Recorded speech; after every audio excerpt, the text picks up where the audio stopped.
1172 کا دوسرا مہینہ گزر رہا تھا۔ شوبک کا قلعہ تو سر ہو چکا تھا، لیکن شہر میں ابھی بدنظمی اور افراتفری تھی۔ عیسائی اپنے کنبوں سمیت وہاں سے بھاگنے کی کوشش کر رہے تھے، کچھ بھاگ بھی گئے تھے۔ انہیں ڈر یہ محسوس ہو رہا تھا کہ جس طرح انہوں نے شوبک کے مسلمان باشندوں پر ظلم و تشدد کر رکھا تھا، اسی طرح اب مسلمان ان کا جینا حرام کر دیں گے۔ اس انتقامی کارروائی سے وہ اتنے خوفزدہ ہوئے کہ انہوں نے جب اپنی فوج کو قلعے سے بھاگتے سلطان ایوبی کے تیر اندازوں کے تیروں سے مرتے اور ہتھیار ڈالتے دیکھا تو بال بچوں کو لے کر گھروں سے نکلنے لگے۔ مسلمان سپاہ نے انہیں جانے نہیں دیا تھا۔ سالاروں اور کمانداروں نے اپنے طور پر حکم دے دیا تھا کہ شہر سے کسی شہری کو کہیں جانے نہ دیا جائے۔ چنانچہ سپاہی بھاگنے والے عیسائیوں کو ریگستان کے دور دراز راستوں، گوشوں اور ٹیلوں کے علاقوں سے روک روک کر واپس بھیج رہے تھے۔ یہ لوگ دراصل اپنے اور اپنے حکمرانوں کے گناہوں کی سزا سے بھاگ رہے تھے۔ انہوں نے یہاں کے مسلمانوں کو کیڑے مکوڑے بنا رکھا تھا۔ مسلمانوں کا کیمپ اس کا منہ بولتا ثبوت تھا۔ سلطان ایوبی کو اس کیمپ کا علم تھا۔ وہ شوبک میں داخل ہوتے ہی اس کیمپ میں پہنچا اور ایک اندازے کے مطابق وہاں 2000 کے قریب مسلمان قید تھے۔ یہ 2000 لاشیں تھیں۔ ان سے مویشیوں کی طرح کام لیا جاتا تھا۔ ان سے غلاظت تک اٹھوائی جاتی تھی۔ ان میں بہت سے ایسے بھی تھے جو یہاں جوانی میں لائے گئے تھے اور بوڑھے ہو چلے تھے۔ وہ بھول گئے تھے کہ وہ انسان ہیں۔ ان میں پہلی لڑائیوں کے جنگی قیدی بھی تھے، اور ان میں ان بدنصیبوں کی تعداد زیادہ تھی جنہیں صلیبیوں نے قافلوں سے اور شہر سے پکڑ کر کیمپ میں ڈالا تھا۔ یہ امیر کبیر تاجر تھے یا خوبصورت لڑکیوں کے باپ تھے۔ ان سے دولت، مال اور لڑکیاں چھین لی گئی تھیں۔ ان میں شہر کے وہ مسلمان بھی تھے جن کے خلاف یہ الزام تھا کہ وہ سلطنت اسلامیہ کے وفادار اور صلیب کے دشمن ہیں۔ شہر میں جو مسلمان رہتے تھے وہ نماز اور قرآن گھروں میں چھپ چھپ کر پڑھتے تھے، وہ بھی اس طرح کہ آواز باہر نہ جائے۔ وہ معمولی حیثیت کے عیسائیوں کو بھی جھک کر سلام کرتے تھے۔ اپنی جوان بیٹیوں کو تو وہ پردے میں رکھتے ہی تھے، اپنی معصوم بچیوں کو بھی وہ باہر نکلنے نہیں دیتے تھے۔ عیسائی خوبصورت بچیوں کو اغوا کر لیتے تھے۔ سلطان ایوبی نے جب ان 2000 زندہ لاشوں کو دیکھا تو ان کے آنسو نکل آئے تھے۔ اس نے کہا تھا، ان مظلوموں کو آزاد کرانے کے لیے میں پوری کی پوری سلطنت اسلامیہ کو داؤ پر لگا سکتا ہوں۔ ان میں ان کی غذا اور ان کی صحت کے لیے فوری احکامات جاری کر دیے تھے اور کہا تھا کہ ابھی انہیں اسی جگہ رکھا جائے اور انہیں بستر مہیا کیے جائیں۔ اس کے پاس ابھی ان کی کہانیاں سننے کے لیے وقت نہیں تھا۔ اسے ابھی باہر کی کیفیت کو قابو میں لانا تھا۔ باہر کا یہ عالم تھا کہ جنگ ابھی جاری تھی، جس کی نوعیت کھلی جنگ کسی نہیں تھی۔ صورت یہ تھی کہ صلیبی فوج جو سلطان ایوبی کے دھوکے میں آ کر کرک اور شوبک سے دور اس کی فوج کو روکنے کے لیے چلی گئی تھی، وہ بکھر کر پسپا ہو رہی تھی۔ مسلمان دستے اس پر شپقوں مار مار کر زیادہ برا حال کر رہے تھے۔ سلطان ایوبی کو اطلاعیں مل رہی تھیں کہ بعض جھڑپوں میں اس کے دستے گھیرے میں آ کر نقصان اٹھا رہے تھے۔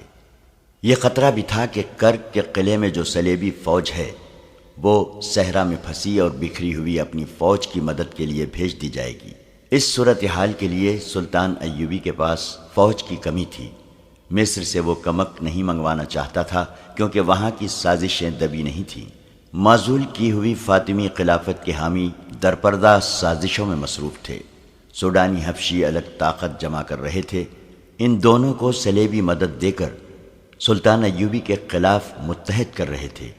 سب سے بڑا خطرہ یہ تھا کہ متعدد مسلمان سیاسی اور فوجی سربراہ بھی سلطان ایوبی کے خلاف درپردہ کارروائیوں میں مصروف تھے۔ یہ ایمان فروشوں کا ٹولہ تھا جو اقتدار کے حصول کے لیے اسلام کے دشمنوں کے ساتھ ساز باز کر رہا تھا۔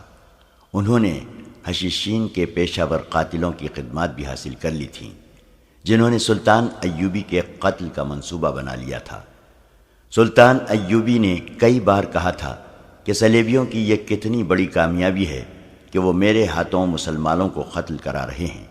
وہ بے شک ایمان فروش ہیں جنہیں میں نے غداری کی پاداش میں سزائے موت دے دی ہے، لیکن وہ مسلمان تھے، کلمہ گو تھے۔ کاش کہ یہ لوگ اپنے دشمن کو پہچان لیتے۔ اب جب کہ شوبک کا قلعہ اس کے قدموں میں تھا اور وہ قلعے کی دیوار پر اپنے فوجی مشیروں وغیرہ کے ساتھ گھوم رہا تھا، اسے شہر کے مسلمان باشندے گروہ در گروہ ناشتے اور اللہ اکبر کے نعرے لگاتے نظر آ رہے تھے۔ اونٹوں پر شہیدوں کی لاشیں اور زخمی لائے جا رہے تھے۔ سلطان ایوبی گہری سوچ میں کھویا ہوا تھا۔ اس کا دست راست بہاؤالدین شداد اپنی یادداشتوں میں لکھتا ہے، صلاح الدین ایوبی کے چہرے پر فتح و نصرت کا کوئی تاثر نہیں تھا۔ خوشیاں منانے والے شوبک کے مسلمانوں کا ایک گروہ دف اور شہنائی کی تال پر ناشتا اس دیوار کے دامن میں آن رکا جہاں ہم کھڑے تھے۔ صلاح الدین ایوبی انہیں دیکھتا رہا۔ لوگ اسے دیکھ کر پاگلوں کی طرح ناچنے لگے۔ صلاح الدین کے ہونٹوں پر مسکراہٹ تک نہ آئی۔ اس نے ان لوگوں کے لیے ہاتھ تک نہیں ہلایا، بس دیکھ رہا تھا۔ گروہ میں سے کسی نے بلند آواز سے کہا، صلاح الدین بن نجم الدین ایوب، تم شوبک کے مسلمانوں کے لیے پیغمبر بن کر آئے ہو۔ وہ لوگ عربی نسل کے تھے، ایک دوسرے کو باپ کے نام سے پہچانتے اور پکارتے تھے، اس لیے ان میں بیشتر صلاح الدین ایوبی کو بن ایوب یا بن نجم کہتے تھے۔ سلطان ایوبی کرد نسل سے تھا۔ ناچنے والوں میں سے کسی نے نعرہ لگایا، کرد کے بچے، ہم تیری پیغمبری کو سجدہ کرتے ہیں۔ صلاح الدین ایوبی یک لخت بیدار ہو گیا، تڑپ کر بولا، انہیں کہو مجھے گناہگار نہ کرے، میں پیغمبروں کا غلام ہوں، سجدے کے لائق صرف اللہ کی ذات ہے۔ میں نے سلطان کے ایک محافظ سے کہا، بھاگ کر جاؤ اور ان لوگوں سے کہو کہ ایسے نعرے نہ لگائیں، امیر مصر ناراض ہوتے ہیں۔ محافظ جانے لگا تو ایوبی نے اسے روک کر کہا، آرام سے کہنا، ان کا دل نہ دکھانا، انہیں ناچنے دو، انہیں گانے دو، انہوں نے جہنم سے نجات حاصل کی ہے۔ میری زندگی ان لوگوں کی خوشیوں کے لیے وقف ہے۔ وہ اور کچھ نہیں کہہ سکا کیونکہ اس کی آواز پھرا گئی تھی۔ یہ جذبات کا غلبہ تھا۔ اس نے منہ پھیر لیا۔ وہ ہم سب سے اپنے آنسو چھپا رہا تھا۔ کچھ دیر بعد اس نے ہم سب کی طرف دیکھا اور کہا، ہم ابھی فلسطین کی دہلیز پر پہنچے ہیں، ہماری منزل بہت دور ہے، ہمیں شمال میں وہاں تک جانا ہے جہاں سے بحر روم کا ساحل گھوم کر مغرب کو جاتا ہے۔ ہمیں سرزمین عرب سے آخری صلیبی کو ڈھکیل کر بحر روم میں ڈبونا ہے۔ وہیں سلطان ایوبی نے اپنے متعلقہ مشیر کو حکم دیا کہ سارے شہر میں منادی کرا دو کہ کوئی غیر مسلم اس خوف سے شہر سے نہ بھاگے کہ مسلمان انہیں پریشان کریں گے۔ کسی مسلمان فوجی یا شہری سے کوئی تکلیف پہنچے تو وہ قلعے کے دروازے پر شکایت کرے، اس کا ازالہ کیا جائے گا۔ اس نے زور دے کر کہا کہ ہم کسی کے لیے تکلیف اور مصیبت کا نہیں، پیار اور محبت کا پیغام لے کر آئے ہیں۔ اگر کسی نے اسلامی حکومت کے خلاف کوئی بات یا حرکت کی تو اسے اسلامی قانون کے تحت سزا دی جائے گی جو بہت سخت ہوگی، اور یاد رکھو کہ اسلامی قانون سے نہ کوئی غیر مسلم بچ سکتا ہے اور نہ مسلمان۔ اس کے ساتھ ہی اس نے حکم دیا کہ شہر میں اگر کوئی صلیبی فوجی یا جاسوس چھپا ہوا ہے یا اسے کسی نے اپنے گھر میں پناہ دے رکھی ہے تو وہ فوراً اپنے آپ کو مسلمان فوج کے حوالے کر دے۔ سلطان ایوبی کی فوج قلعے کی ایک دیوار توڑ کر اندر گئی تھی۔ اس نے حکم دے رکھا تھا کہ قلعے کے اس حصے پر فوراً قبضہ کیا جائے جہاں صلیبیوں کے محکمہ جاسوسی کا مرکز تھا۔ اس کے جاسوسوں نے اس سے اس مرکز کے متعلق بہت سی معلومات دی تھی اور رہنمائی بھی کی تھی، مگر صلیبی اتنے اناڑی نہیں تھے۔ انہوں نے سب سے پہلے اسی حصے کو خالی کیا اور دستاویزات نکال لیے گئے تھے۔ ان کی جاسوسی کا سربراہ ہرمن اور اس کے دیگر ماہرین وہاں سے غائب ہو چکے تھے۔ البتہ 8 لڑکیاں پکڑی گئی تھیں جو علی بن سفیان کے حوالے کر دی گئی تھیں۔ وہ ان سے معلومات لے رہا تھا۔ ان لڑکیوں نے بتایا تھا کہ کم و بیش 20 لڑکیاں وہاں سے نکل گئی ہیں۔ وہ سب اپنے طور پر بھاگی تھیں۔ ان کے ساتھ کوئی مرد نہیں تھا۔ مرد جاسوس بھی نکل گئے تھے۔ ان 8 لڑکیوں میں سے ایک نے اپنی ساتھی لڑکی لفظینہ کے متعلق بتایا تھا کہ اس نے ایک مسلمان فوجی حدید کو قلعے سے فرار کرا کے خودکشی کر لی تھی۔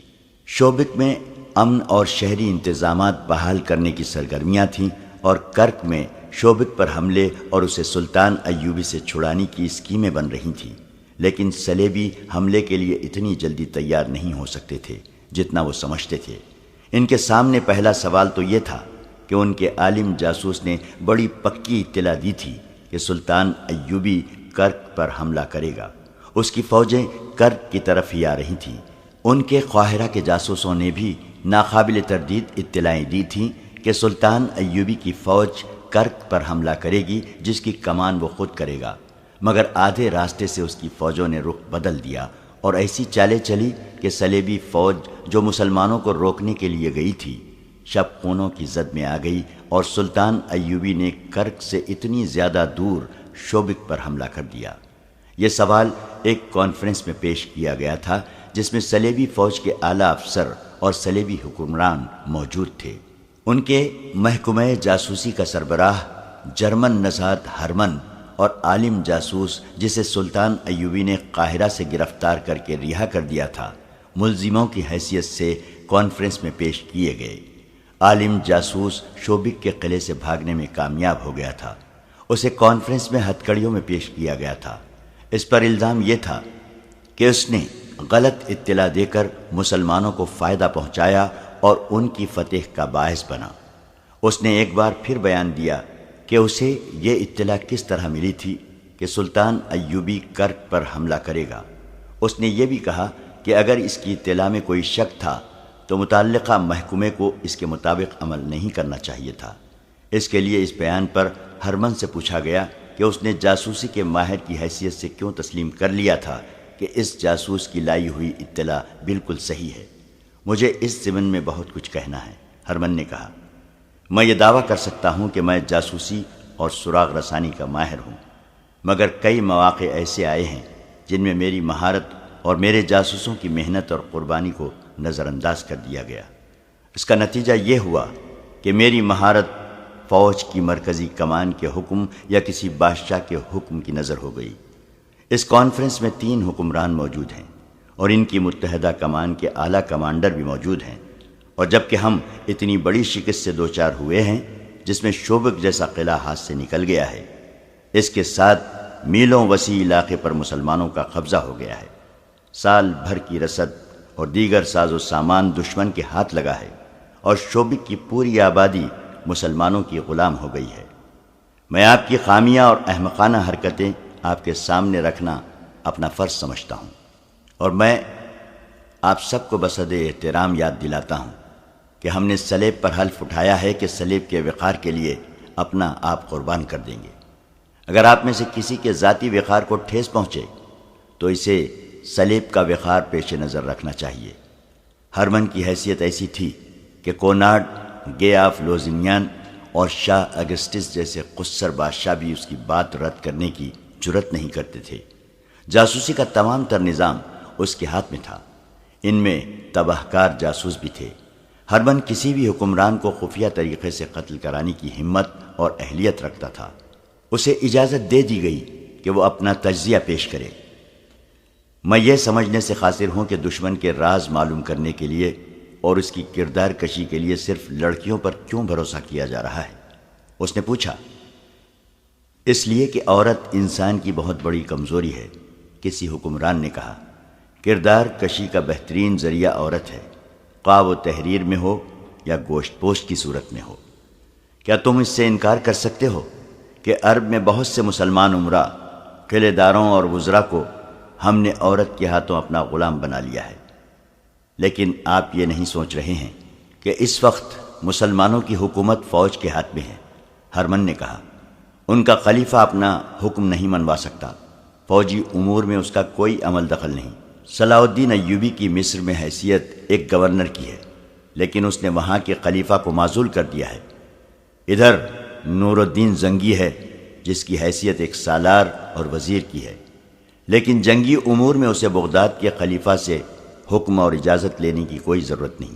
لہذا یہ پیش نظر رکھیے کہ آپ نے چند ایک امیروں، وزیروں اور قلعے داروں کو ہاتھ میں لے لیا ہے تو ان کی حیثیت چند ایک غداروں کی ہے۔ وہ آپ کو اپنے ملک کا 1 انچ علاقہ بھی نہیں دے سکتے۔ اسلامی سلطنت کے اصل حکمران فوجی ہیں۔ نور الدین زنگی اور صلاح الدین ایوبی نے اپنی فوجوں کی تربیت ایسی کی ہے کہ آپ لڑکیوں سے اس فوج کا کردار خراب نہیں کر سکتے اور نہ ہی کر سکے ہیں۔ اس فوج کے لیے شراب پینا سنگین جرم ہے۔ اسلام میں ہر کسی کے لیے شراب حرام ہے۔ اس پابندی کا اثر یہ ہے کہ مسلمان فوجی ہو یا شہری، وہ اپنے ہوش ٹھکانے رکھتا ہے۔ اگر صلاح الدین ایوبی شراب کا عادی ہوتا تو آج مصر ہمارا ہوتا، اور صلاح الدین ایوبی شوبک کے قلعے کا فاتح نہ ہوتا بلکہ اس قلعے میں ہمارا قیدی ہوتا۔ ہرمن، ایک کمانڈر نے اسے ٹوک کر کہا، اپنی بات لڑکیوں تک رکھو، ہمارے پاس مسلمانوں کے اوصاف سننے کے لیے وقت نہیں ہے۔ میں یہ کہنا چاہتا ہوں، ہرمن نے کہا، کہ جاسوسی کے لیے لڑکیوں کا استعمال ناکام ہو چکا ہے۔ گزشتہ 2 برسوں میں ہم بڑی قیمتی لڑکیاں مصر میں بھیج کر مسلمان فوجیوں کے ہاتھوں مروا چکے ہیں۔ لڑکی کے معاملے میں بھی یہ یاد رکھیے کہ عورت ذات جذباتی ہوتی ہے۔ آپ لڑکیوں کو کتنی ہی سخت ٹریننگ کیوں نہ دیں، وہ مردوں کی طرح پتھر نہیں بن سکتی۔ ہم انہیں خطروں میں پھینک دیتے ہیں۔ خطرہ بہرحال خطرہ ہوتا ہے اور دل و دماغ پر اثر کرتا ہے۔ بعض اوقات حالات بہت ہی بگڑ جاتے ہیں۔ ان حالات میں مسلمان فوجی ہماری لڑکیوں کو تفریح کا ذریعہ بنانے کی بجائے انہیں پناہ میں لے لیتے ہیں اور ان کے جسم اپنے اوپر حرام کر لیتے ہیں۔ لڑکیاں جذبات سے ملغوب ہو کر رہ جاتی ہیں۔ حال ہی میں ہماری ایک لڑکی کو صلاح الدین ایوبی کے ایک کماندار نے ڈاکوؤں سے بچایا اور زخمی ہو گیا۔ لڑکی اسے شوبک میں لے آئی۔ ہم نے اسے مسلمانوں کے کیمپ میں پھینک دیا۔ لڑکی نے اسے ہماری فوج کے ایک افسر کی وردی پہنا کر قلعے سے نکال دیا۔ اسے گھوڑا بھی دیا۔ میں نے لڑکی کو پکڑ لیا۔ لڑکی نے زہر کھا کر خودکشی کر لی۔ اس نے سزا کے خوف سے خودکشی نہیں کی تھی۔ اس نے محسوس کر لیا تھا کہ وہ گنہگار ہے اور اپنے جسم کو دھوکے کے لیے استعمال کر رہی ہے۔ یہ احساس اتنا شدید تھا کہ اس نے زہر پی لیا۔ لڑکیوں کے خلاف میں ایک اور دلیل بھی دینا چاہتا ہوں۔ ہمارے پاس جو جاسوس لڑکیاں ہیں ان میں زیادہ تعداد ان کی ہے جنہیں ہم نے بچپن میں مسلمانوں کے قافلوں سے یا ان کے گھروں سے اغوا کرایا تھا۔ انہیں ہم نے اپنا مذہب دیا اور اپنی ٹریننگ دی۔ وہ جوان ہوئیں اور اپنا بچپن اور اپنی اصلیت بھول گئی۔ انہیں یاد بھی نہ رہا کہ وہ مسلمان کی بیٹیاں ہیں، مگر ہم نے ان کے صرف نام بدلے، ان کا مذہب اور ان کا کردار بدلا، ان کے خون کو نہ بدل سکے۔ میں انسانی نفسیات کو سمجھتا ہوں، لیکن یہ میرا تجربہ ہے کہ مسلمان کی نفسیات دوسرے مذاہب کے انسانوں سے مختلف ہے۔ یہ لڑکیاں جب کسی مسلمان کے سامنے جاتی ہیں تو جیسے انہیں اچانک یاد آ جاتا ہے کہ ان کی رگوں میں بھی مسلمان باپ کا خون ہے۔ مسلمان کے خون سے اس کا مذہب نکلتا نہیں۔ تم یہ کہنا چاہتے ہو کہ کسی لڑکی کو جاسوسی کے لیے نہ بھیجا جائے؟ ایک کماندار نے اس سے پوچھا۔ کسی ایسی لڑکی کو نہ بھیجا جائے جو کسی مسلمان کے گھر پیدا ہوئی تھی، ہرمن نے جواب دیا۔ اگر آپ لڑکیوں کو میرے محکمے سے نکال ہی دیں تو سلیب کے لیے بہتر ہی رہے گا۔ آپ مسلمان عمرہ کے حرموں میں لڑکیاں بھیجتے رہیں۔ آپ انہیں پھانس سکتے ہیں، وہ آسانی سے آپ کے ہاتھ میں آ جاتے ہیں، کیونکہ انہوں نے میدان جنگ نہیں دیکھا۔ ان کی تلوار ہماری تلوار سے نہیں ٹکرائی۔ ہمیں ان کی صرف فوج پہچانتی ہے، دشمن کو صرف فوج جانتی ہے، اس لیے وہ ہمارے جھانسے میں نہیں آ سکتی۔ صلیبیوں کا شاہ اگسٹس انتہا درجے کا شیطان فطرت حکمران تھا جو اسلام کی دشمنی کو عبادت سمجھتا تھا۔ اس نے کہا، ہرمن، تمہاری نگاہ محدود ہے، تم صرف صلاح الدین اور نور الدین کو دیکھ رہے ہو، ہم اسلام کو دیکھ رہے ہیں۔ ہمیں اس مذہب کی بیخ کنی کرنی ہے، اس کے لیے کردار کشی اور نظریات میں شکوک پیدا کرنا لازمی ہے۔ مسلمانوں میں ایسی تہذیب رائج کرو جس میں کشش ہو۔ ضروری نہیں کہ ہم اپنا مقصد اپنی زندگی میں حاصل کر لیں، ہم یہ کام اپنی اگلی نسل کے سپرد کریں گے۔ کچھ کامیابی وہ حاصل کرے گی اور یہ مہم اس سے اگلی نسل ہاتھ میں لے لے گی۔ پھر ایک دور ایسا آیا ہی جائے گا جب اسلام کا نام و نشان نہیں رہے گا۔ اگر اسلام زندہ رہا بھی تو یہ مذہب کسی اور صلاح الدین اور نور الدین زنگی کو جنم نہیں دے گا۔ میں وثوق سے کہتا ہوں کہ مذہب مسلمانوں کا اپنا ہوگا، لیکن یہ مذہب ہماری تہذیب میں رنگا ہوا ہوگا۔ ہرمن، آج سے 100 سال بعد پر نظر رکھو۔ فتح اور شکست عارضی واقعات ہیں، ہم شوبک پر دوبارہ قبضہ کر لیں گے۔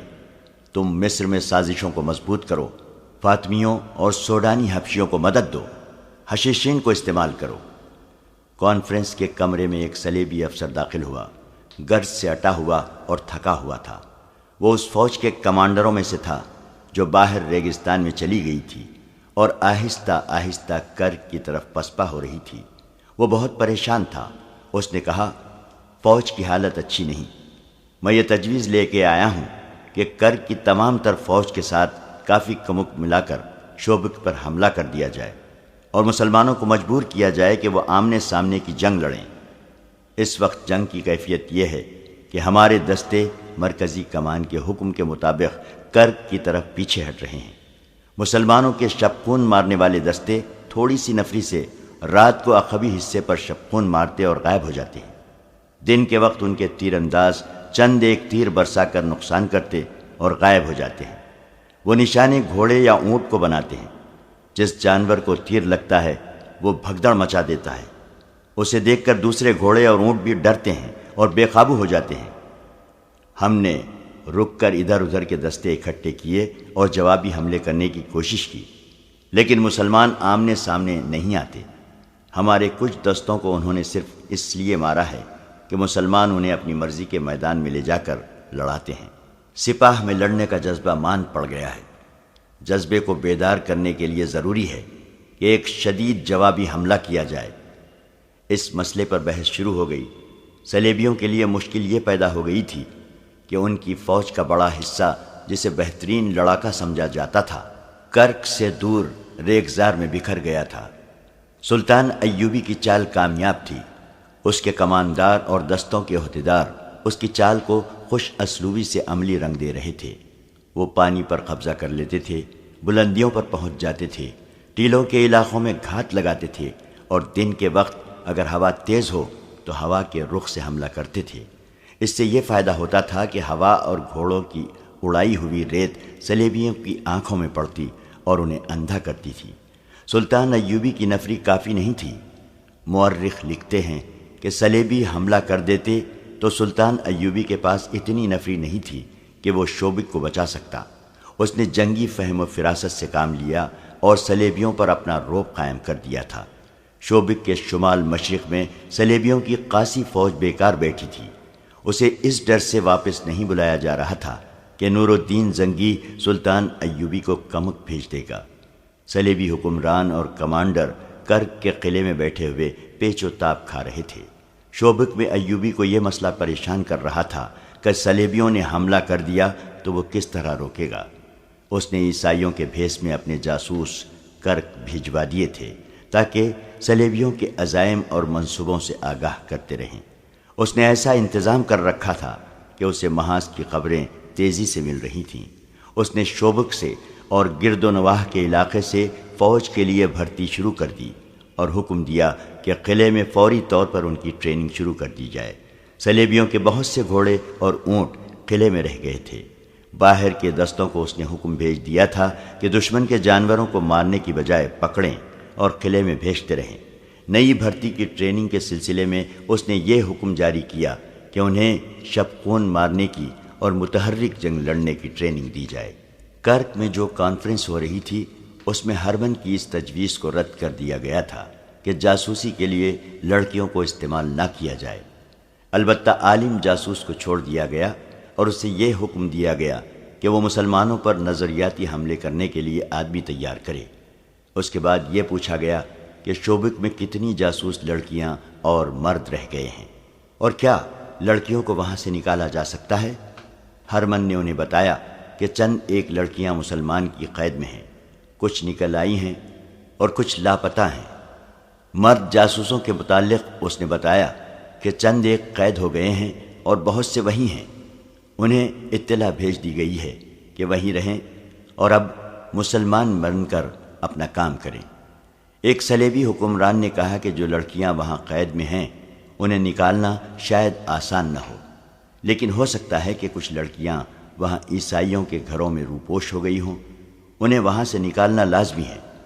تھوڑی دیر کے بحث و مباحثے کے بعد طے ہوا کہ ایک ایسا گروہ تیار کیا جائے جو سلطان ایوبی کے شپکوں مارنے والے آدمیوں کی طرح جان پر کھیلنا جانتا ہو۔ اس گروہ کا ہر ایک آدمی ذہین اور پھرتیلا ہو، عربی یا مصری زبان بول سکتا ہو۔ اس گروہ کو ایسے مسلمانوں کے بھیس میں شوبک بھیجا جائے جس سے پتہ چلے کہ کرک کے عیسائیوں کے ظلم و تشدد سے بھاگ کر آئے ہیں۔ انہیں یہ کام دیا جائے کہ شوبک میں رہ کر لڑکیوں کا سراغ لگائیں اور انہیں وہاں سے نکالیں۔ اس کام کے لیے وہ جرائم پیشہ آدمی موزوں رہیں گے جنہیں ان کی خواہش کے مطابق جیلوں سے نکال کر فوج میں لایا گیا ہے۔ فوج میں پیشہ ور مجرموں کو تلاش کرو اور انہیں چند دن ٹریننگ دے کر شوبک بھیج دو، لیکن یہ خیال رکھو کہ ان میں وہی سپاہی ہوں جو شوبک میں رہ چکے ہوں اور وہاں کی گلی کوچوں سے واقف ہوں۔ یہاں یہ مسئلہ پیدا ہوا کہ یہ جرائم پیشہ آدمی اس خطے کی زبان نہیں جانتے۔ اس کا حل یہ پیش کیا گیا کہ زیادہ تر ایسے آدمی بھیجے جائیں جو وہاں کی زبان جانتے ہوں۔ متعدد مورخین نے شوبک کی فتح کو کئی ایک رنگ دیے ہیں۔ ان میں صاف گو قسم کے مورخین نے جو ولیم آف ٹائر کی طرح عیسائی ہیں، صلیبیوں پر کڑی نکتہ چینی کی ہے۔ وہ لکھتے ہیں کہ ان کے حکمران خوبصورت لڑکیوں کے ذریعے مسلمان علاقوں میں جاسوسی، تقریب کاری اور کردار کشی پر زیادہ توجہ دیتے تھے۔ اس سے ان کے اپنے کردار کا پتہ ملتا ہے کہ کیا تھا۔ یہ درست ہے کہ انہوں نے مسلمانوں کے چند ایک غیر فوجی سربراہوں کو اپنے زیر اثر لے لیا تھا، لیکن ان کے دماغ میں یہ نہ آئی کہ مسلمانوں کی ایک قوم بھی ہے اور ایک فوج بھی ہے۔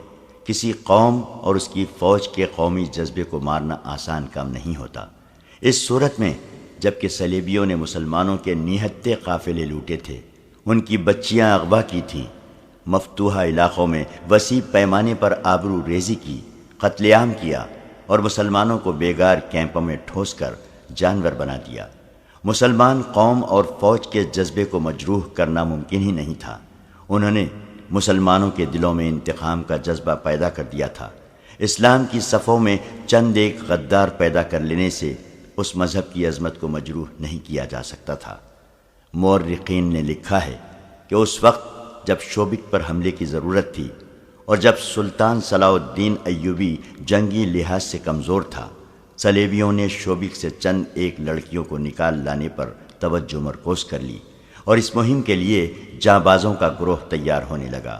وہ لکھتے ہیں کہ صلاح الدین ایوبی کی جنگی فہم و فراست کی داد دینی پڑتی ہے کہ اس نے صلیبیوں پر یہ رعب طاری کر دیا تھا کہ اس نے ان کی فوج کو بکھیر دیا ہے۔ صلیبیوں نے اس تاثر کو قبول کر لیا تھا۔ انہوں نے اس طرف توجہ ہی نہ دی کہ ایوبی کی اپنی فوج دستہ دستہ ٹولہ ٹولہ ہو کے بکھر گئی ہے، اور یہ بھی کہا جا سکتا ہے کہ سلطان ایوبی اس صورتحال سے کچھ پریشان بھی تھا۔ اس کے مشیر خاص شداد نے اس کی جس پریشانی کا ذکر کیا ہے وہ یہی ہو سکتی ہے کہ اس کے دستے صلیبیوں کے تعاقب میں بکھر گئے تھے۔ اس سے مرکزیت ختم ہو گئی تھی، اور یہ بھی صحیح ہے کہ اس کے دستے ذاتی اور قومی جذبے کے تحت لڑ رہے تھے۔ ایسی مثالیں بھی ملی ہیں کہ بعض مسلمان دستے صحرائی بھول بھلیوں میں بھٹک گئے اور خوراک اور پانی سے محروم رہے، لیکن وہ ہر حال اور ہر کیفیت میں لڑتے رہے۔ یہ جذبے کی جنگ تھی جس سے صلیبی سپاہی آری تھے۔ انہوں نے اپنے کمانڈروں کو پسپا ہوتے دیکھا تو ان میں لڑنے کا جذبہ ختم ہو گیا۔ اگر صلیبی ادھر توجہ دیتے تو ایوبی کی بکھری ہوئی فوج پر قابو پا سکتے تھے، مگر وہ ذرا ذرا سی باتوں پر اتنی زیادہ توجہ دیتے تھے جتنی اہم جنگی امور پر دی جاتی ہے۔ یہاں ایک اور وضاحت ضروری ہے۔ اس دور کے صلیبی واقعہ نگاروں کے حوالے سے 2-3 غیر مسلم مورخین نے اس قسم کی غلط بیانی کی ہے کہ سلطان صلاح الدین ایوبی نے مسلسل 2 سال شوبک کو محاصرے میں رکھا اور ناکام لوٹ گیا۔ انہوں نے اس کی وجہ یہ بیان کی ہے کہ نور الدین زنگی اور صلاح الدین ایوبی کے درمیان غلط فہمی پیدا ہو گئی تھی۔ زنگی کو اس کے مشیروں نے خبردار کیا تھا کہ ایوبی مصر کو اپنے ذاتی تسلط میں رکھ کر فلسطین کا بھی خود مختار حکمران بننا چاہتا ہے۔ وہ فلسطین پر قبضہ کر کے زنگی کو معزول کر دے گا۔ یہ مورخین لکھتے ہیں کہ نور الدین زنگی نے اس بہانے شوبک کو اپنی فوج روانہ کر دی کہ یہ سلطان ایوبی کے لیے کمک ہے، لیکن اس نے اپنے کمانڈروں کو یہ خفیہ ہدایت دی تھی کہ وہ شوبک کے جنگی امور اپنے قبضے میں لے لیں۔ چنانچہ یہ فوج آئی۔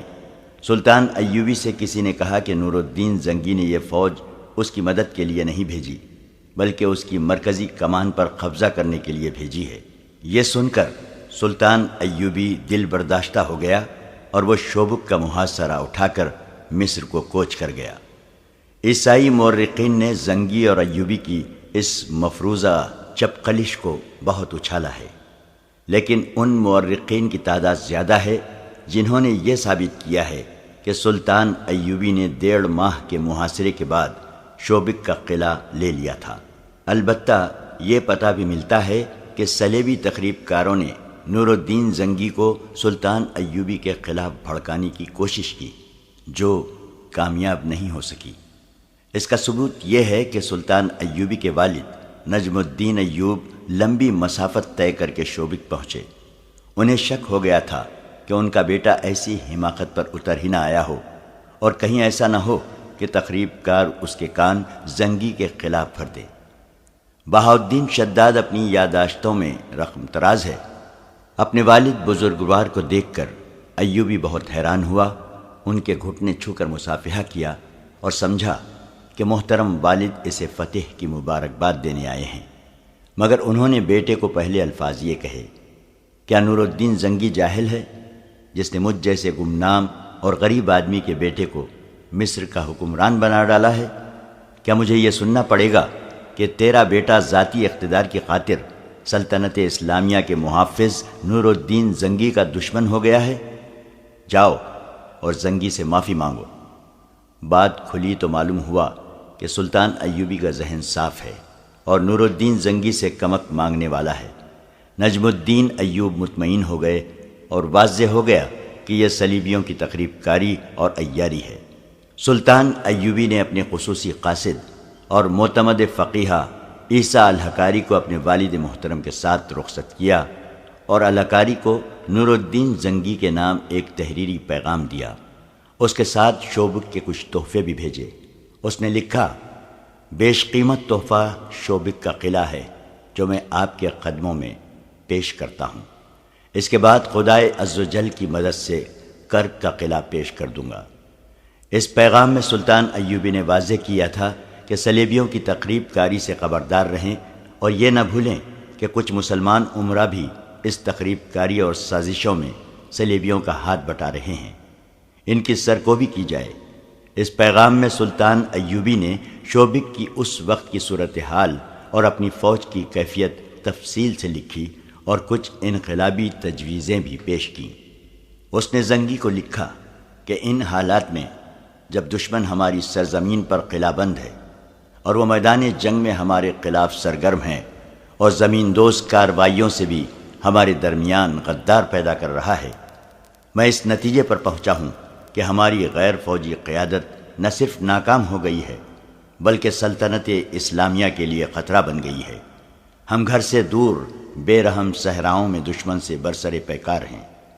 ہمارے مجاہد لڑتے اور مرتے ہیں، وہ بھوکے اور پیاسے بھی لڑتے ہیں، انہیں کفن نصیب نہیں ہوتے، ان کی لاشیں گھوڑوں کے تلے روندی جاتی ہیں اور صحرائی لومڑیاں اور گدھوں کی خوراک بنتی ہیں۔ اسلام کی عظمت اور قوم کے وقار کو جتنا وہ سمجھتے ہیں اتنا اور کوئی نہیں سمجھ سکتا۔ ہمارے غیر فوجی حکام اور سربراہوں کے خون کا ایک قطرہ نہیں گرتا، وہ میدان جنگ سے بہت دور محفوظ بیٹھے ہیں۔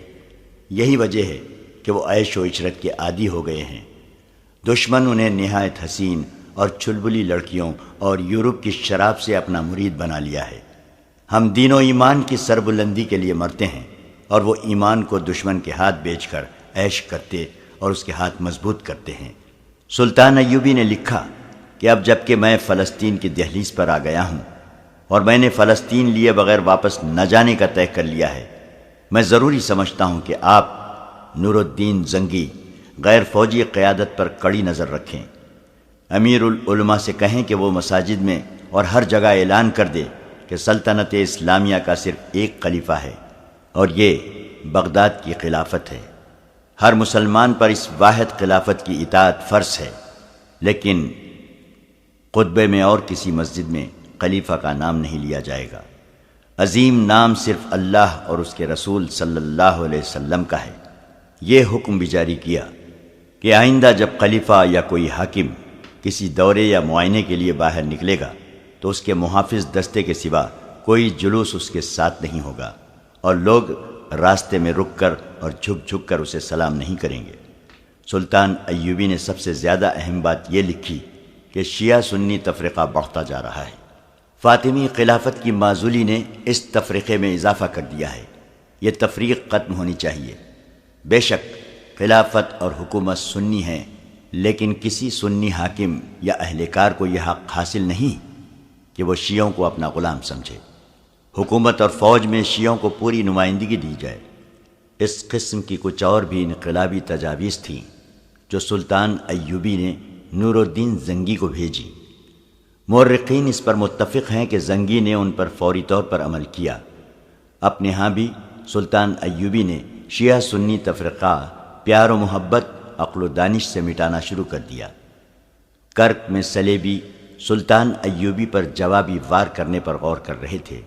ان کی مرکزی کمان نے قاصدوں کے ذریعے اپنی بکھری ہوئی فوج کو احکام بھیج دیے کہ مسلمانوں سے لڑنے کی کوشش نہ کریں بلکہ نکلنے کی ترکیب کریں تاکہ جوابی حملے کے لیے زیادہ سے زیادہ فوج بچ جائے۔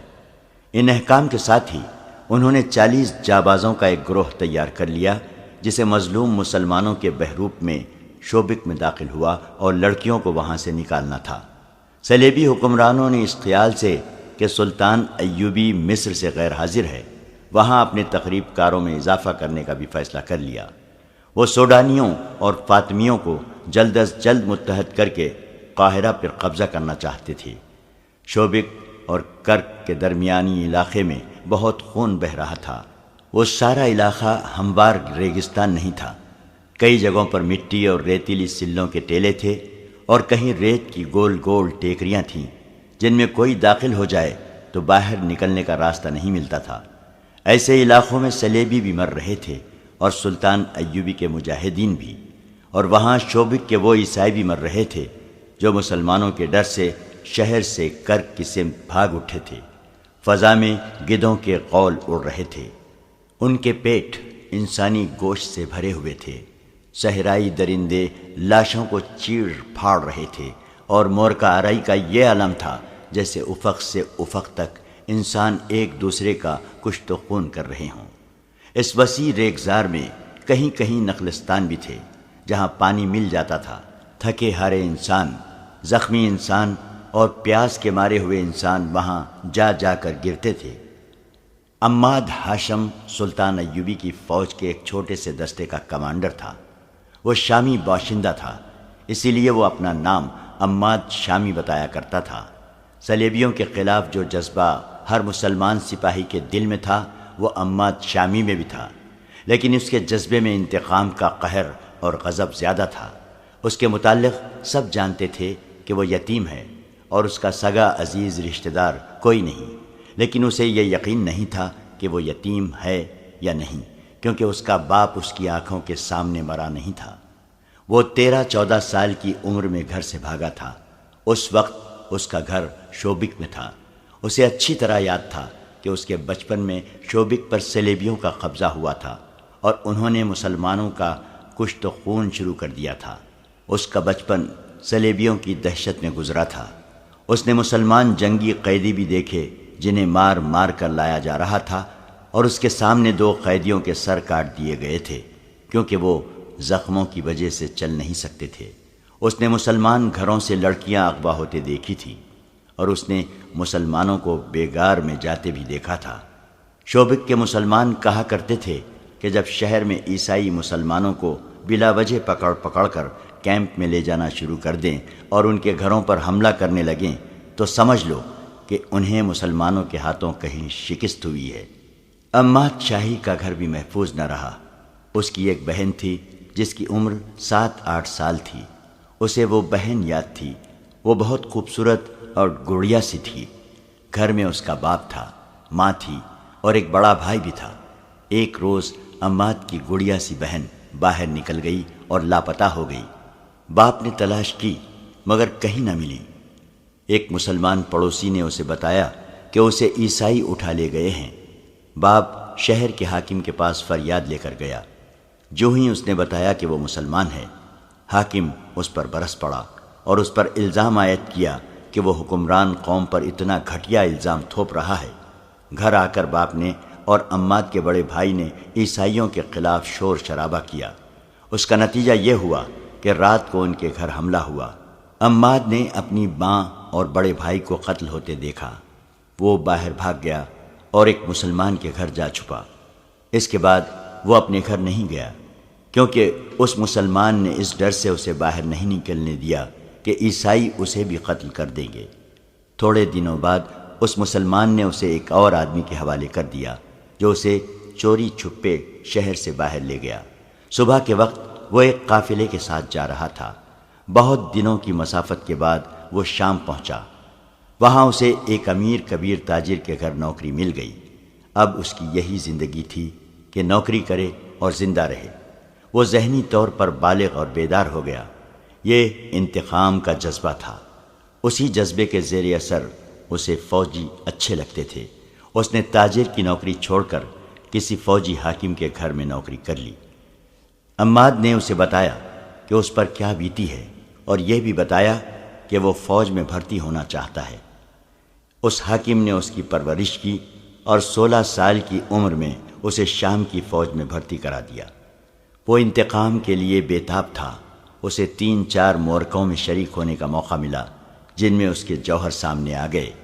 11-12 سال بعد اسے اس فوج کے ساتھ مصر روانہ کر دیا گیا جو نور الدین زنگی نے سلطان ایوبی کی مدد کے لیے بھیجی تھی۔ 2 سال مصر میں گزر گئے۔ پھر خدا نے اس کی یہ مراد بھی پوری کی کہ وہ شوبک پر حملہ کرنے والی فوج کے ساتھ گیا، لیکن اسے اس فوج میں رکھا گیا جسے ریگزار میں صلیبیوں کی فوج پر حملے کرنے تھے۔ وہاں وہ صلیبیوں کے لیے ایک قہر بنا ہوا تھا۔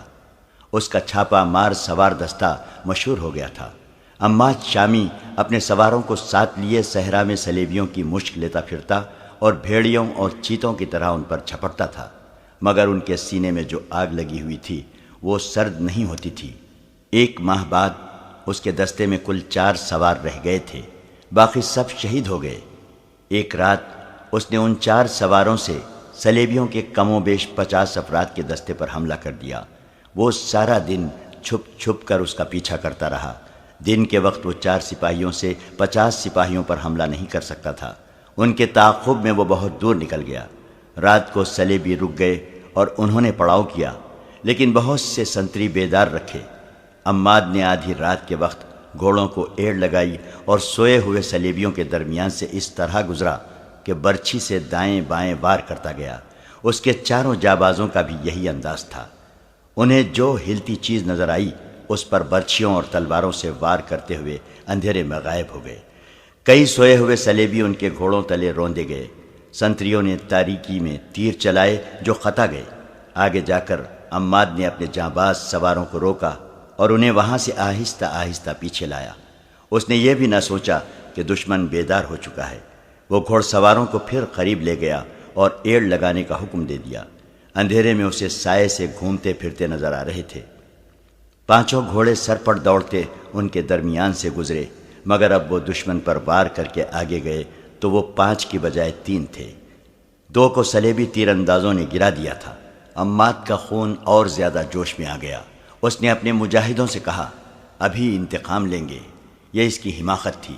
اس نے اپنے دونوں مجاہدوں کو موڑا اور صلیبیوں کے قریب آہستہ آہستہ آ کر حملے کا حکم دے دیا۔ اب تو گھوڑے بھی تھک گئے تھے اور دشمن پوری طرح بیدار ہو گیا تھا۔ اس حملے کا نتیجہ یہ ہوا کہ عماد اکیلا رہ گیا۔ اب کہ وہ دشمن میں سے نکلا تو اس کے ساتھ اپنے 2 ساتھیوں کی بجائے 2 صلیبی تھے جو اس کا تعاقب کر رہے تھے۔ اندھیرے میں اس نے انہیں ان کی للکار سے پہچانا، ورنہ وہ انہیں اپنے ساتھی سمجھ رہا تھا۔ وہ اس کے سر پر پہنچ گئے۔ انہوں نے اس پر تلواروں سے حملہ کیا۔ اس کے پاس لمبی برچھی تھی۔ دوڑتے گھوڑے سے اس نے دونوں کا مقابلہ کیا۔ گھوڑا گھما گھما کر آمنے سامنے آ کر معرکہ لڑا۔ لڑائی خاصی لمبی ہو گئی اور وہ دور ہٹتے چلے گئے۔ آخر عماد نے دونوں صلیبیوں کو مار لیا اور دونوں کے گھوڑے شوبک بھیجنے کے لیے پکڑ لیے۔ ان کی تلواریں بھی لے لی، مگر اسے یہ خیال نہ رہا کہ کہاں تک جا پہنچا ہے۔ اس نے گھوڑے کو اور اپنے آپ کو آرام دینے کے لیے ایک جگہ قیام کیا، لیکن وہ سونے سے ڈرتا تھا، کیونکہ کسی بھی وقت اور کہیں بھی وہ دشمن کے نرغے میں آ سکتا تھا۔ اس نے رات جاگتے گزار دی۔ ستارے دیکھ کر اس نے یہ معلوم کر لیا کہ شوبک کس طرف اور کرک کس طرف ہے، اور اسے صحرا میں کون سی جگہ جانا ہے جہاں اسے اپنا کوئی دستہ مل جائے گا۔ صبح ہوتے ہی وہ چل پڑا۔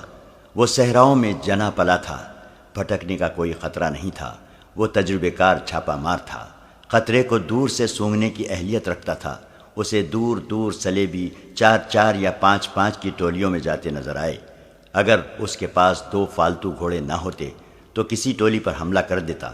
وہ بچتا بچاتا اپنی راہ چلتا گیا۔ راستے میں اسے کئی جگہ گھوڑوں اور اونٹوں کے مردار اور سلیبی سپاہیوں کی لاشیں پڑی نظر آئیں، جنہیں گدھ اور لومڑیاں کھا رہی تھیں۔ ان میں اس کے اپنے ساتھیوں کی لاشیں بھی ہوں گی۔ وہ چلتا گیا اور سورج افق پر چلا گیا۔ آگے ٹیلوں کا علاقہ آ گیا، جس میں سے راستے ہر چند قدم پر گھومتے تھے۔ یہاں ڈر تھا کہ سلیبیوں کی کوئی ٹولی رات کے لیے قیام کرے گی۔ وہ سورج غروب ہونے سے پہلے وہاں سے نکل جانا چاہتا تھا۔ یہ ڈر بھی تھا کہ کسی ٹیلے پر کوئی تیر انداز نہ بیٹھا ہو۔ وہ ہر طرف اور اوپر دیکھتا چلتا گیا۔ آگے راستہ 2 ٹیلوں کے درمیان سے مڑتا تھا۔ وہاں سے وہ مڑا تو اچانک اسے کسی کے دوڑتے قدموں کی آہٹ سنائی دی۔ کوئی آدمی 7 والے ٹیلے کے پیچھے چھپ گیا تھا۔ اس نے گھوڑے کی باگ کو جھٹکا دیا اور ایڑ لگائی۔ تیز رفتار سے وہ ٹیلے کے پیچھے گیا تو آگے راستہ ایک اور ٹیلے نے بند کر رکھا تھا۔ یہ جگہ ایک وسیع کھڈ بنی ہوئی تھی۔ عماس سے کوئی 20 قدم دور میلے کچیلے سے چغے والا ایک آدمی ہاتھوں اور گھٹنوں کے بل ٹیلے پر چڑھنے کی کوشش کر رہا تھا۔ عماد کی طرف اس کی پیٹھ تھی۔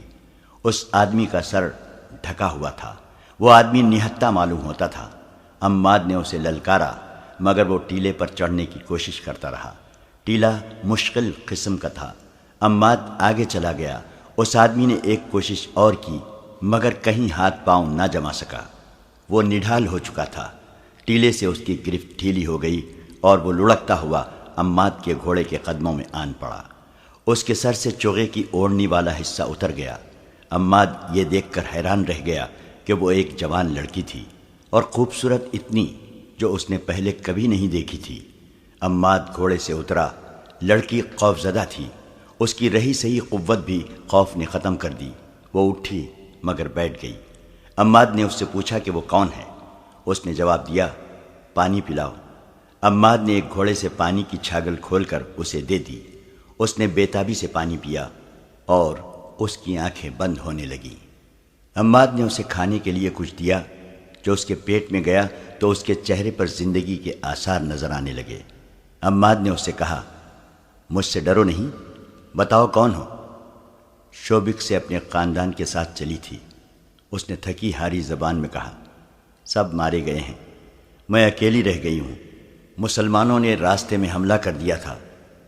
مجھے سچ کیوں نہیں بتا دیتی کہ تم کون ہو؟ عماد نے کہا، تم نے جو کچھ کہا ہے جھوٹ کہا ہے۔ جھوٹ ہی صحیح، اس نے خوفزدہ لہجے میں کہا، مجھ پر رحم کرو اور مجھے کرک تک پہنچا دو۔ شوبک تک؟ عماد نے کہا، میں تمہیں شوبک لے جا سکتا ہوں، کرک نہیں۔ تم دیکھ رہی ہو کہ میں مسلمان ہوں۔ میں راستے میں عیسائی فوج کے ہاتھوں مرنا نہیں چاہتا۔ پھر مجھے ایک گھوڑا دے دو۔ لڑکی نے کہا، میں لڑکی ہوں، اگر راستے میں کسی کے قبضے میں آ گئی تو جانتے ہو کہ میرا انجام کیا ہوگا۔ میں تمہیں گھوڑا بھی نہیں دے سکتا، تمہیں یہاں سے اکیلے روانہ بھی نہیں کر سکتا۔ عماد نے کہا، یہ میرا فرض ہے کہ تمہیں اپنے ساتھ شوبک لے جاؤں۔ وہاں مجھے کس کے حوالے کرو گے؟ اپنے حاکموں کے حوالے کروں گا، عماد نے کہا، اور اس سے تسلی دی، تمہارے ساتھ وہ سلوک نہیں ہوگا جس کا تمہیں ڈر ہے۔ لڑکی کرک جانے کی ضد کر رہی تھی۔ عماد نے اسے بتایا کہ انہیں حکم ملا ہے کہ شوبک کے کسی بھی عیسائی باشندے کو وہاں سے بھاگنے نہ دیا جائے۔ اس کے علاوہ اس نے لڑکی کو خبردار کیا کہ وہ کرک تک نہیں پہنچ سکے گی۔ وہ چونکہ گوری رنگت کی خوبصورت لڑکی تھی، اس لیے لڑکی کو یہ ڈر تھا کہ یہ مسلمان فوجی اسے بے آبرو کرے گا۔ اس نے سوچا کہ کیوں نہ اس کے ساتھ آبرو کا ہی سودا کر کے اسے کہا جائے کہ وہ اسے گھوڑا دے دے۔ لڑکی نے اپنا رویہ بدل لیا اور عماد سے کہا، میں بہت تھکی ہوئی ہوں، آج رات یہیں قیام کیا جائے، صبح شوبک کو روانہ ہو جائیں گے۔ عماد بھی تھکا ہوا تھا، گھوڑوں کا بھی یہی حال تھا، وہ لڑکی کی بھی حالت دیکھ رہا تھا۔ اس نے وہیں رکنے کا فیصلہ کر لیا۔ اس سے پہلے لڑکی نے اسے غور سے نہیں دیکھا تھا۔ اس نے یہی دیکھا تھا کہ یہ بڑی ہوئی داڑھی والا مسلمان فوجی ہے جو جسم کی ساخت اور گرد سے اٹے ہوئے چہرے سے وحشی لگتا ہے۔ اس سے اسے رحم کی امید نہیں تھی۔ اب جب کہ اس نے کچھ اور ہی سوچ لیا تھا، اس نے عماد کو گہری نظروں سے دیکھا۔ اس وقت عماد بھی اسے گہری نظروں سے دیکھ رہا تھا اور سوچ رہا تھا کہ اس قدر حسین لڑکی کا اس صحرا میں اکیلے رہ جانا، جہاں صلیبی اور اسلامی سپاہی لمبے عرصے سے بھوکے بھیڑیوں کی طرح بھاگتے دوڑتے پھر رہے ہیں، اس کے لیے کتنا خطرناک ہے۔ اور یہ بھی ہو سکتا ہے کہ اس لڑکی پر سپاہی یا کماندار آپس میں ہی لڑ مرے۔ وہ خود بھی فرشتہ نہیں تھا۔ اس نے لڑکی کی آنکھوں میں جھانکا۔ اس وقت لڑکی اسے دیکھ رہی تھی۔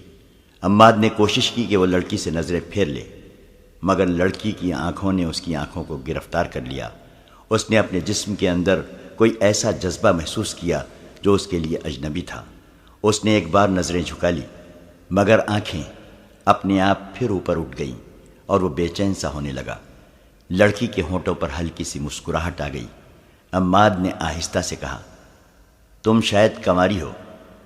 ہاں، لڑکی نے جواب دیا اور ذرا سا بھی سوچے بغیر کہہ دیا، میرا دنیا میں کوئی نہیں رہا، اگر میرے ساتھ کر چلے چلو تو میں تمہارے ساتھ شادی کر لوں گی۔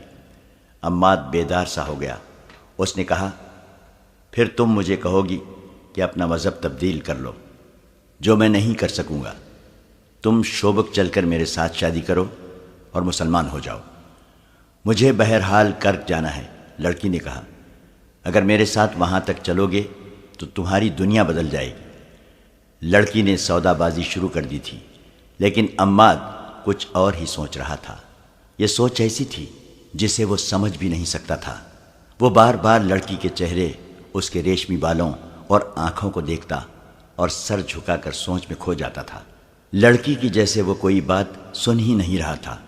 تھوڑی دیر بعد لڑکی کا چہرہ گہری شام کی تاریکی میں چھپ گیا۔ اس نے گھوڑے کے ساتھ بندھے ہوئے تھیلے میں سے کھانے کی 2-3 چیزیں نکالی، لڑکی کو دیں اور خود بھی کھا لی۔ اس کا جسم اس قدر نڈھال تھا، جو ہی لیٹا اس کی آنکھ لگ گئی۔ آدھی رات کے بعد جب لڑکی نے کروٹ بدلی اور اس کی آنکھ کھل گئی، اس نے عماد کو دیکھا۔ وہ قراٹے لے رہا تھا۔ ان سے چند قدم دور گھوڑے کھڑے تھے۔ رات کے پچھلے پہر کا چاند ٹیلوں کے اوپر آ گیا تھا۔ صحرائی چاندنی آئینے کی طرح شفاف تھی۔ لڑکی نے گھوڑوں کو دیکھا۔ عماد کو اتنا ہوش بھی نہ تھا کہ سونے سے پہلے گھوڑوں کی زینیں اتار دیتا۔ لڑکی نے گھوڑے تیار دیکھے۔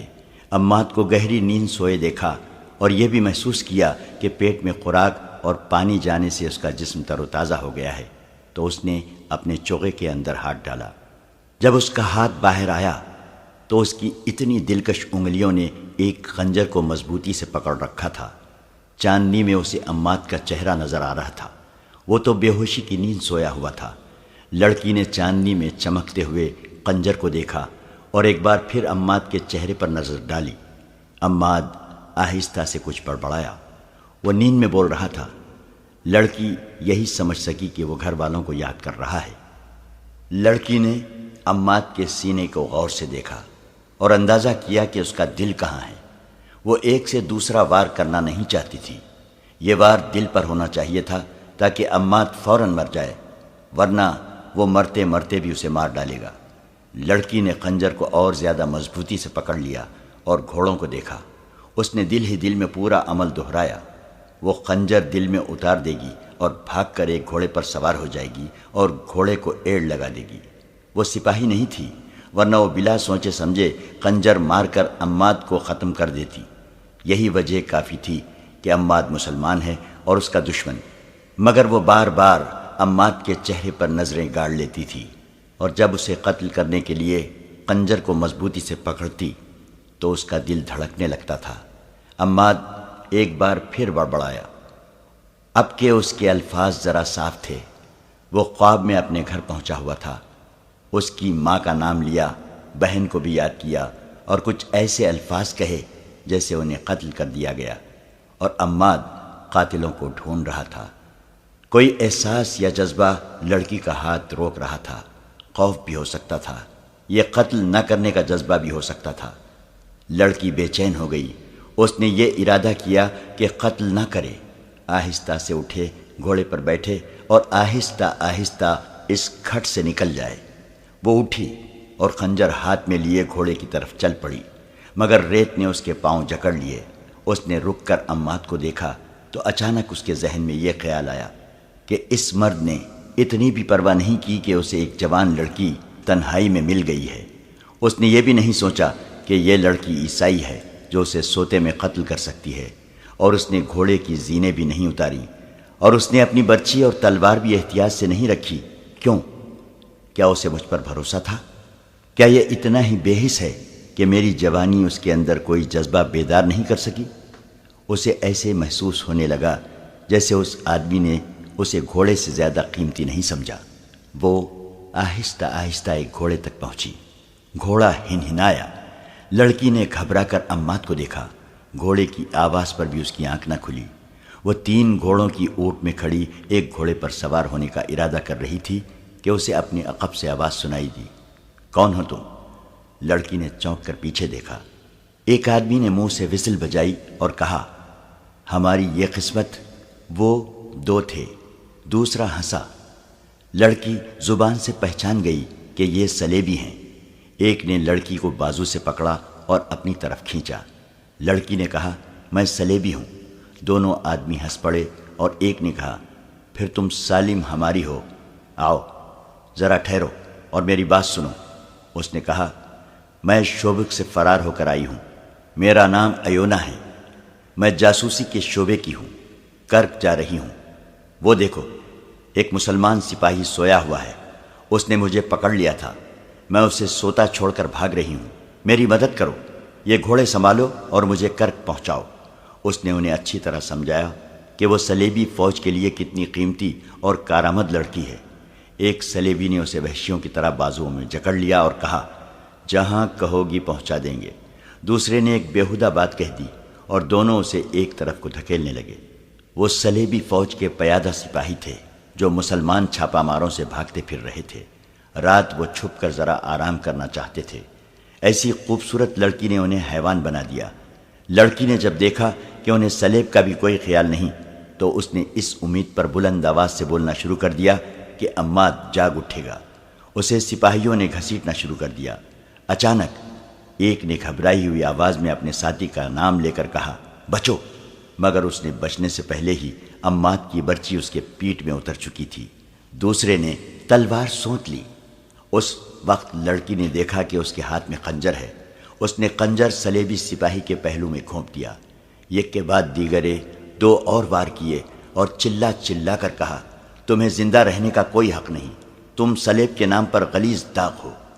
جب دونوں سلیبی ٹھنڈے ہو گئے تو لڑکی بے قابو ہو کر رونے لگی۔ عماد نے اسے بہلایا اور کہا، اب یہاں رکنا ٹھیک نہیں، ہو سکتا ہے زیادہ سپاہی ادھر آ نکلے، ہم ابھی شوبک کو روانہ ہو جاتے ہیں۔ اس نے لڑکی سے پوچھا، انہوں نے تمہیں جگایا تھا؟ نہیں، لڑکی نے جواب دیا، میں جاگ رہی تھی اور گھوڑوں کے پاس کھڑی تھی۔ وہاں کیوں؟ گھوڑے پر سوار ہو کر بھاگنے کے لیے۔ لڑکی نے اعتراف کرتے ہوئے کہا، میں تمہارے ساتھ نہیں جانا چاہتی تھی۔ تم نے خنجر کہاں سے لیا ہے؟ میرے پاس تھا، لڑکی نے جواب دیا، میں نے پہلے ہی ہاتھ میں لے رکھا تھا۔ پہلے ہی ہاتھ میں کیوں لے رکھا تھا؟ عماد نے پوچھا۔ شاید اس لیے کہ میں جاگ اٹھوں تو تم مجھے قتل کر دو۔ لڑکی نے جواب نہ دیا، عماد کو دیکھتی رہی۔ کچھ دیر بعد بولی، میں تمہیں قتل کر کے بھاگنا چاہتی تھی، بیشتر اس کے کہ تم مجھے قتل کرو۔ میں تمہیں بتا دینا چاہتی ہوں کہ میں نے یہ خنجر تمہیں قتل کرنے کے لیے کھولا تھا، لیکن ہاتھ اٹھا نہیں۔ میں یہ نہیں بتا سکتی کہ میں نے تمہارے دل میں خنجر کیوں نہیں اتارا۔ تمہاری زندگی میرے ہاتھ میں تھی، میں بزدل نہیں، پھر بھی میں تمہیں قتل نہ کر سکی۔ میں کوئی وجہ بیان نہیں کر سکتی، شاید تم کچھ بتا سکو۔ زندگی اور موت اللہ کے ہاتھ میں ہے، عماد نے کہا۔ تمہارا ہاتھ میرے خدا نے روکا تھا اور تمہاری عزت خدا نے بچائی ہے۔ میرا وجود تو ایک بہانہ اور ایک سبب تھا۔ کسی گھوڑے پر سوار ہو جاؤ اور چلو۔ لڑکی نے خنجر عماد کی طرف بڑھا کر کہا، میرا خنجر اپنے پاس رکھ لو ورنہ میں تمہیں قتل کر دوں گی۔ تم میری تلوار بھی اپنے پاس رکھ لو۔ عماد نے کہا، تم مجھے قتل نہیں کر سکو گی۔ یہ مذاق نہیں تھا، دونوں پر سنجیدگی طاری تھی۔ وہ گھوڑوں پر سوار ہوئے اور تیسرا گھوڑا ساتھ لے کر چل پڑے۔ سورج نکلنے تک وہ اس علاقے میں پہنچ چکے تھے جہاں کوئی صلیبی سپاہی نظر نہیں آتا تھا۔ عماد کی اپنی فوج کے چند سپاہی اسے نظر آئے، جن کے ساتھ اس نے کچھ باتیں کی اور چلتے گئے۔ اپریل کا سورج بہت ہی گرم تھا۔ وہ منہ اور سر لپیٹے ہوئے چلتے گئے۔ دور سے ریت پانی کے سمندر کی طرح چمکتی نظر آتی تھی اور بائیں سمت ریتیلی سلوں کی پہاڑیاں نظر آ رہی تھیں۔ سفر کے دوران وہ آپس میں کوئی بات نہ کر سکے۔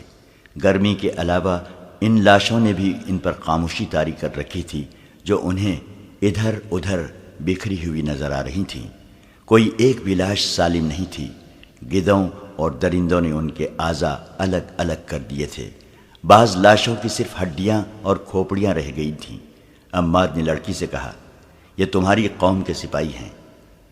یہ ان بادشاہوں کی خواہشوں کا شکار ہو گئے ہیں جو اسلامی سلطنت کو ختم کرنے برطانیہ، فرانس، جرمنی، اٹلی اور نہ جانے کہاں کہاں سے آئے ہیں۔